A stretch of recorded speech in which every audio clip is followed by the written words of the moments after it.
Natas Santos, canal BTB Esportes, também falando ao vivo pela Litoral News.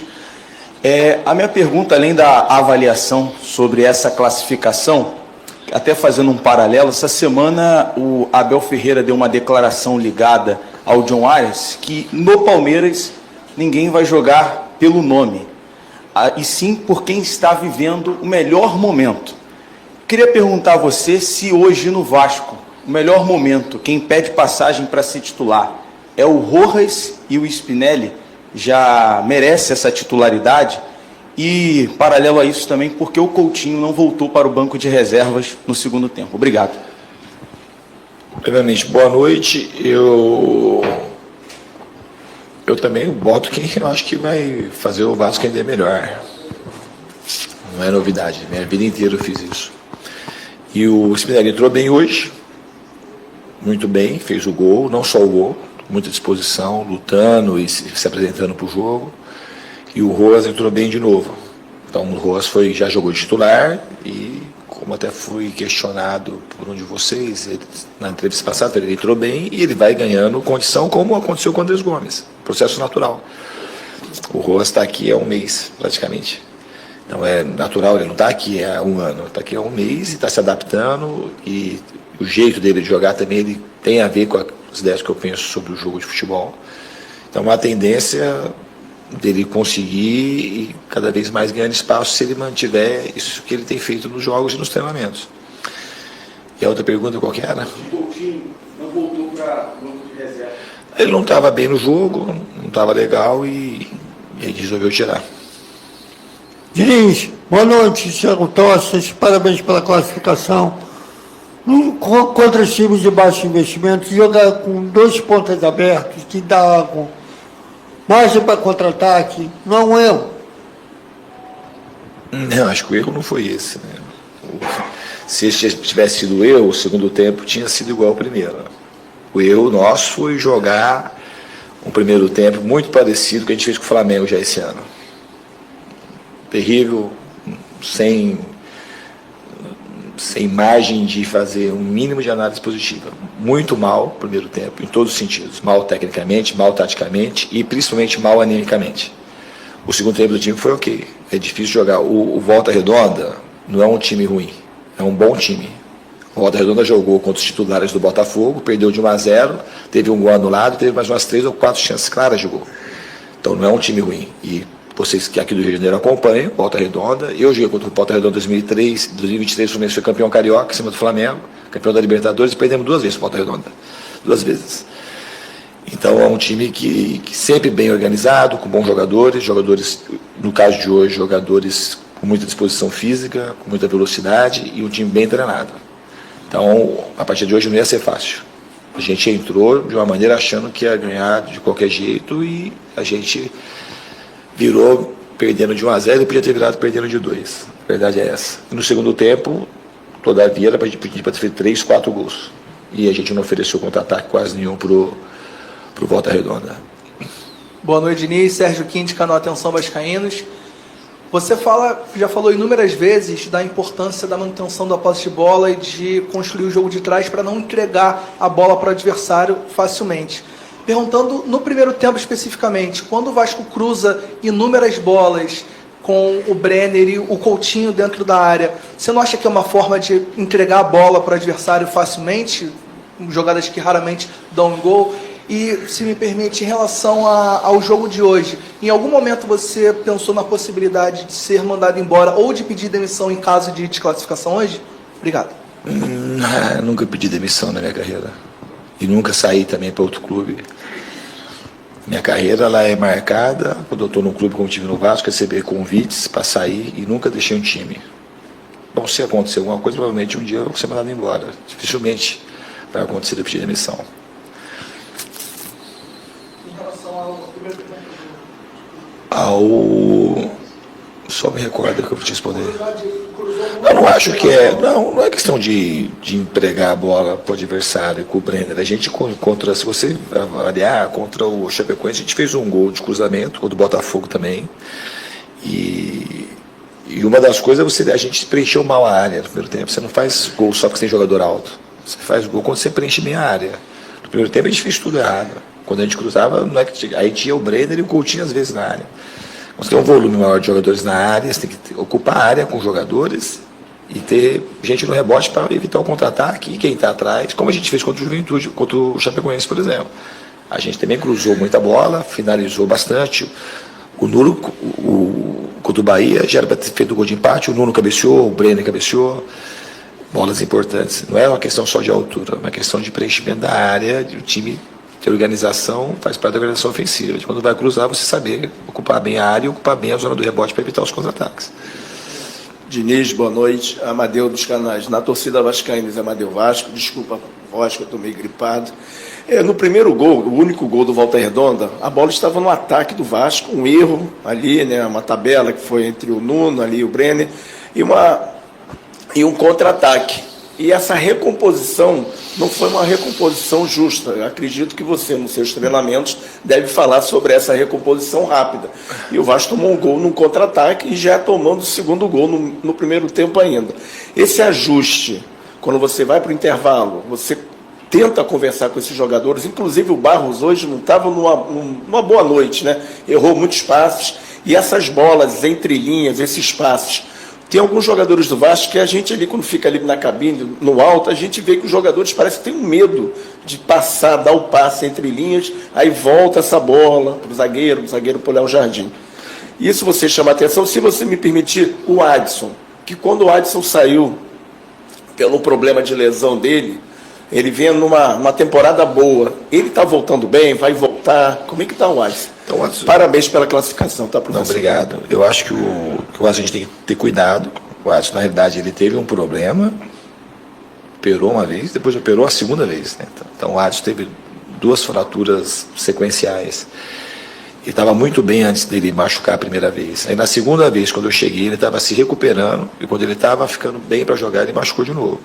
Então ele fez um outro tipo de cirurgia e ele está treinando com a gente. Ele não está conseguindo treinar ainda sequencialmente todos os dias, então a gente tem que administrar a carga para não ter problema. Então o Adson a gente tem que ter um pouco de calma com ele.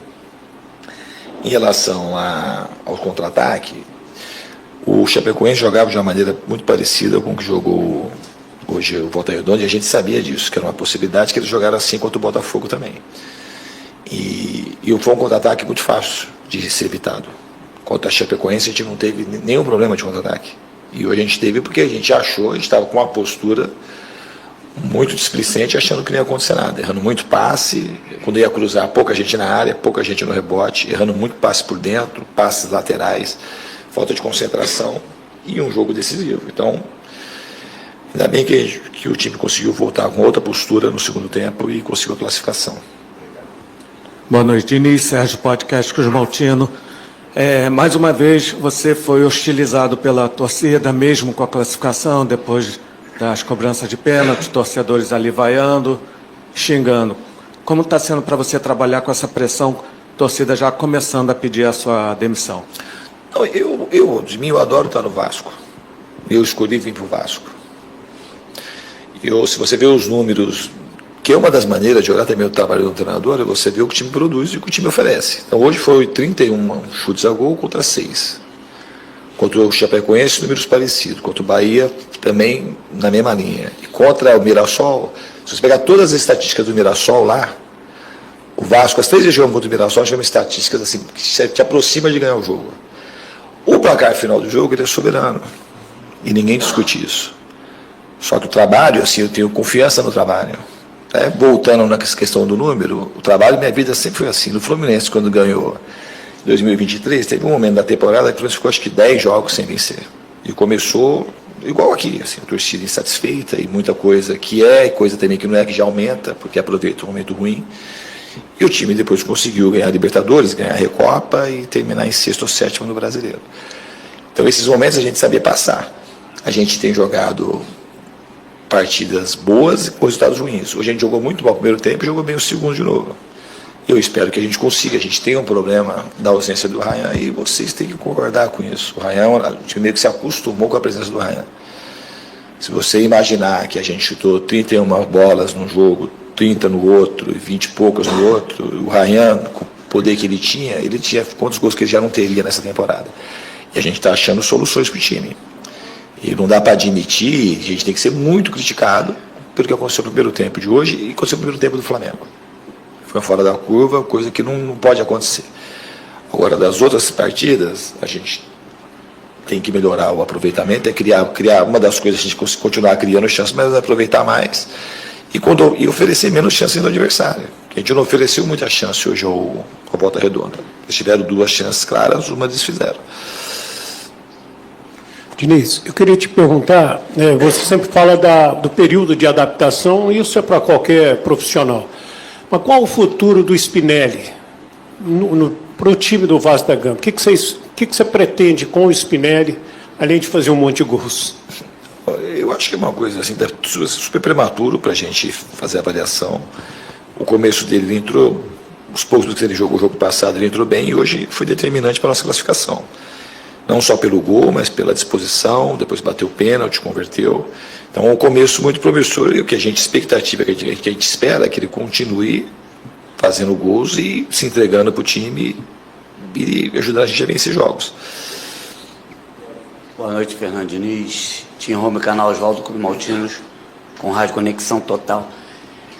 Baseado nos números, né, como sempre foi falado, eu vejo o seu trabalho, eu particularmente vejo o seu trabalho muito bom no volume, mas os resultados não estão vindo. Como que fica aí essa situação? Como você se sente por ver que o volume é bom, mas o resultado não está correspondendo? Eu acho que na vida tem que ter uma coisa que é persistência. Se o time jogasse como jogou no primeiro tempo, se fosse esse o padrão do Vasco, ia ser muito ruim, muito preocupante. Agora, o time, quando produz, para mim, ele está na iminência de começar a vencer jogos. O Vasco produz muito e oferece pouca chance para os adversários. É o que tem sido a rotina. Então, acho que a gente tem que persistir. E tem coisas boas no time e coisas que a gente tem que corrigir. E corrigindo aquilo que a gente precisa corrigir e persistir, porque eu acredito muito que o resultado vai passar disso. Oi, Diniz, boa noite. Igor Siqueira, do UOL. A gente sabe que você preza muito por relacionamentos. Qual vai ser a sua estratégia para reatar esse relacionamento com a arquibancada? É mais do que resultados? Tem algo que você acha que você pode sinalizar com a torcida vascaína para que, pelo menos, tenha um tipo de trégua nessa relação com você? E, voltando à questão só do Coutinho não ter retornado ao banco após o segundo tempo, tem alguma coisa que envolva relacionamento? Se for uma decisão dele, você notou alguma coisa específica? Não, em relação ao Coutinho comigo, a relação com o Coutinho é muito, muito próxima, mais próxima do que vocês imaginam. Muito boa, uma relação ótima. Até a torcida vai vir com vitória. O torcedor, ele está certo, ele não está errado. E eu sou a pessoa que eu aguento aquilo que vem da arquibancada. Você não vai me falar nunca da torcida do Vasco, é uma torcida diferente. O que eu falo aqui é igual na Copa do Brasil, a torcida estava um mês, estava gritando meu nome, hoje está xingando, vai ter que xingar alguém mesmo. E o técnico é o principal responsável do time de futebol. Então isso, a torcida ela está no direito e está certa. E se o time faz, principalmente o que fez no primeiro tempo, como é que a torcida não vai xingar? Como é que a torcida não vai se desesperar com aquilo que está vendo? Que paga ingresso, que vem na chuva, que vem no sol, que viaja. A torcida não tem nada. O reatar de mim, a torcida vai receber sempre aquilo que eu acho da torcida do Vasco. É uma torcida diferente, uma torcida apaixonada e uma torcida que carrega o time, é o maior patrimônio do Vasco, é a sua torcida. O que eu tenho que fazer é fazer o time ganhar o jogo. Se a gente tivesse ganho do Mirassol, tivesse ganho do Chapecoense, tivesse ganho do Bahia, ia estar tudo legal. Não ganhou. E a torcida se preocupa, a torcida sente medo e sente apreensão. O que vai acontecer com o Vasco nessa temporada? Então o torcedor tem uma coberta de razão. E isso eu falo para os jogadores. A torcida não é para discutir, a gente tem que entregar um serviço de qualidade e, nesse momento, entregar a vitória. Aqui é Diniz Joel Silva, do canal Colina em Foco, do Grupo TMC. Eu queria que você explicasse quando você imagina já contar com o Cuiabano, né, no segundo jogo que ele não foi relacionado, e quanto ao Marino, né, hoje você preferiu colocar o David e não o Marino, imagino que por conta da adaptação. Quanto tempo você acredita que ele vai estar nas condições ideais, como ele jogava no Atlético Nacional? Obrigado. Então, não dá para precisar em quanto tempo que o Marino vai estar totalmente adaptado. Hoje, a entrada dele, a gente tem o segundo, do lado direito, a gente estava ocupando, que é hoje o espaço que ele ocupa melhor no campo, que ele sente mais conforto. Então, com a entrada do Paulo Henrique, aquele corredor, o Paulo Henrique é onde ele tem de mais forte. E o Rojas estava bem por ali também. Então, assim, e o Cuesta também estava fazendo quase que uma trinca ali. O Cuesta, tanto é que o cruzamento, que alguém fala, foi questionado um tempo atrás aqui numa coletiva, o zagueiro está cruzando. Isso não é a primeira vez que saiu gol por causa do cruzamento do Cuesta, ou do Robert. Então, que é um jeito de jogar quando um time está com uma linha muito baixa, como estava a Chapecoense, como estava o jogo de Volta Redonda de hoje, é uma alternativa. Então, o Cuesta, ele cruzou, ele fez ultrapassagem, e não é porque o zagueiro está lá que a gente vai ficar exposto no contra-ataque. A gente fica exposto quando a gente está mal organizado. Até que no segundo tempo a gente não cedeu o contra-ataque. No primeiro tempo, o Cuesta foi menos ao ataque, o Robert foi menos e a gente ficou mais exposto. Então, é uma questão de organização. Em relação... E o David, naquela hora, a gente precisava, com a saída do Breno, a gente precisava ter um cara que tivesse um pouco mais de presença de área, que não é o caso do Marino. E também não sei se o Marino vai jogar como ele jogava no Atlético Nacional. O Gomes, por exemplo, era um jogador, vocês conhecem muito pouco o Andrés Gomes, eu também conhecia pouco. Os vídeos do Andrés Gomes eram todos do lado direito e todos atacando espaço, com pouquíssimo enfrentamento. Pouquíssimo enfrentamento. Era um jogador de jogar em transição e correr nas costas. Hoje é quase que o oposto que ele faz. Ele é um jogador que está no outro lado do campo, ele também jogava bem do lado direito, mas do lado esquerdo eu acho que ele produz mais e é um jogador, ataca espaço às vezes, e é um jogador, talvez eu acho que no Brasil, o cara que mais enfrenta e ganha duelo 1 para 1. E o Marino, eu não sei onde que ele vai jogar ainda. Ele é um jogador que tem muito recurso técnico, jogador fisicamente muito inteiro, e com o tempo é saber onde a gente pode usá-lo, e tomara que eu acerte a dose de saber onde que ele vai render mais. O Cuiabano, ele treinou acho que umas 2 vezes comigo só, ele teve um desconforto na coxa, e a gente conhece muito pouco o Cuiabano, né, de estar junto. Então a gente resolveu segurar e deixar ele se sentir confortável para ele poder, porque a única coisa que ele não poderia é machucar logo na chegada. Então a gente está tendo um cuidado com ele para ele voltar em boas condições. Não sei se já o jogo do Fluminense se ele tem condição ou não, talvez tenha, de ficar à disposição.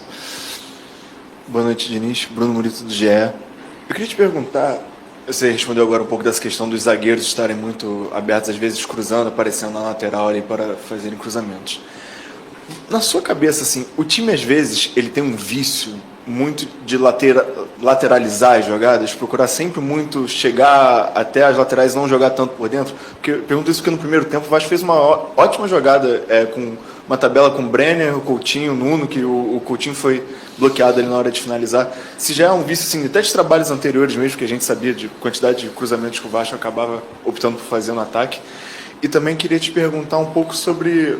Nesse momento já parece que existe uma certa impaciência da torcida com o Brenner, assim. Hoje ele também, a torcida chiou um pouco ali na hora que ele foi substituído.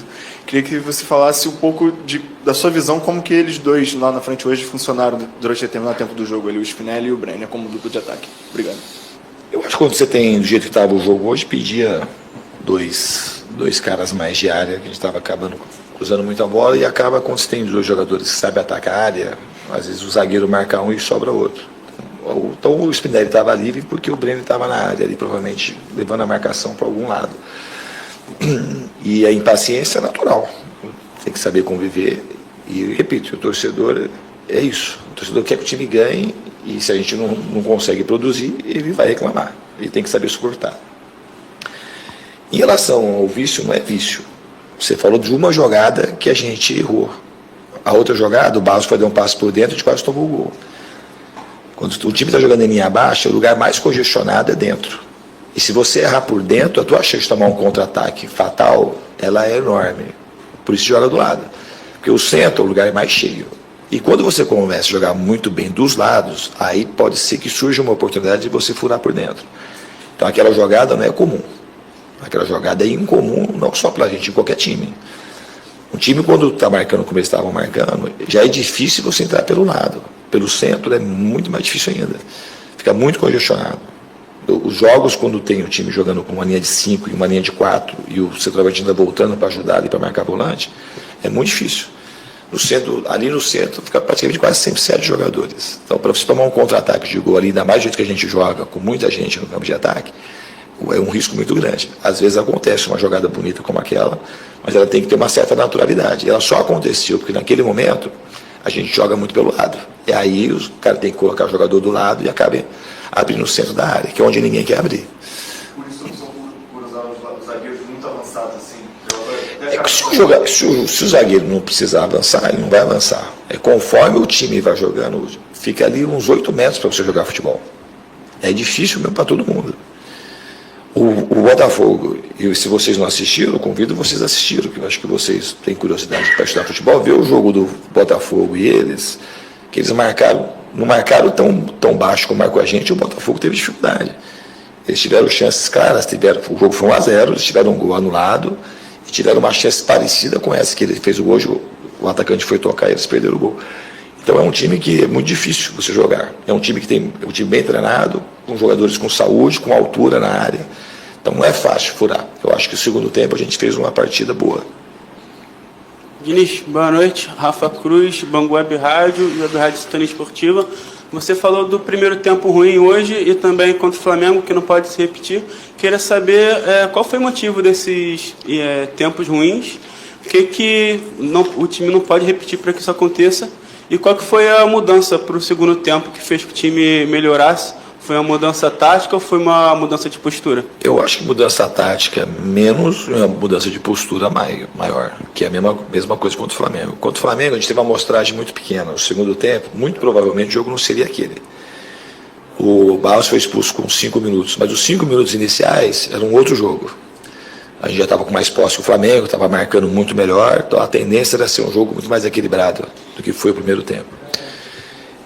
E hoje o que mudou foi o comportamento. A maneira de jogar não mudou tanto e tecnicamente alguns jogadores entraram produzindo bastante. Talvez o que mais produziu foi o Rojas.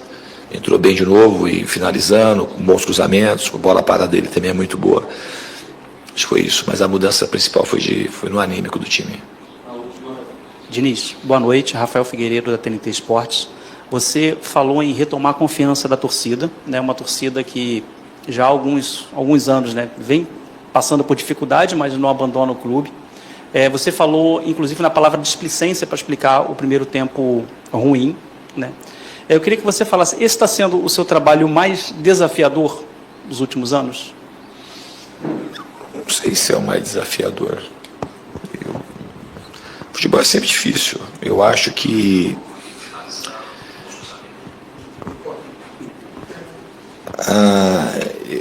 a gente teve o ano passado, os números, que a gente sempre fala de número, o número principal do ano passado, quando eu cheguei o Vasco estava na zona de rebaixamento. No final escapou do rebaixamento. E o outro dado importante de número, que tem aquele monte de número, quando a gente vai pegar os números que eu falo de trazer a valor presente, quando é conveniente a gente traz assim, a gente perdeu tantos jogos, mas no fundo a gente tinha um medo muito grande do rebaixamento. A gente, em determinado momento do campeonato, a gente deu uma subida grande, pensando até em Libertadores, depois teve aquela série de 5 derrotas e a gente depois ganhou do Inter aqui, praticamente se livrou do rebaixamento. E na Copa do Brasil a gente foi indo muito bem, e terminou muito bem a Copa do Brasil. E somado a isso, do ano passado, o Ryan, que era um jogador, que é uma outra coisa aqui para o Vasco, foi muito bom. Um cara que ia ser vendido por 10, foi vendido por quase 40, somado no agregado. A gente teve receita de chegar do Maracanã lotado 2 vezes, depois a final contra o Corinthians. Então foi um ano assim que não foi o ideal, porque não terminou com o título. Se tivesse terminado com a coroação, a celebração da Copa do Brasil, teria ido para a Libertadores e teria quebrado um grande tabu aí de muito tempo. Esse ano, quando a gente começa com a saída do Ryan, parece que é uma coisa pouca, mas para a gente não é uma coisa pouca. Os times, eles vão se reforçando. O Cruzeiro não perde ninguém, não perde o Carlos Jorge. Ele contrata o Gerson, e contrata mais um, e contrata mais outro. O Flamengo é a mesma coisa, o Palmeiras é a mesma coisa, o Botafogo, que se desmanchou, que está para um processo mais difícil. O Fluminense não perdeu também jogador importante, vai se reforçando. E a gente vai se reforçando na medida que a gente pode. A gente traz jogadores para apostar e melhorar, para a gente conseguir. A gente não vai repor o Ryan instantaneamente. Impossível. Só se a gente, nem se tivesse os 40 milhões, que o Ryan vale mais do que isso.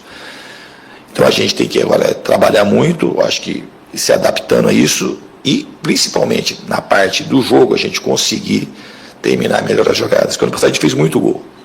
A gente melhorou o sistema defensivo no sentido de oferecer chances ao adversário. Estou falando de maneira geral, mas a gente tem criado, a gente está tendo que chutar muito e criar muito para fazer 1 ou 2 gols. Então é uma coisa que a gente precisa trabalhar e voltar a vencer de uma maneira continuada para a torcida voltar a abraçar o time e criar a sintonia que a gente terminou ano passado. Obrigado, Diniz. Boa noite, pessoal. Porque o Coutinho não voltou do vestiário. Porque o Coutinho não voltou. Eu nem percebi, que, na verdade, eu não posso responder isso.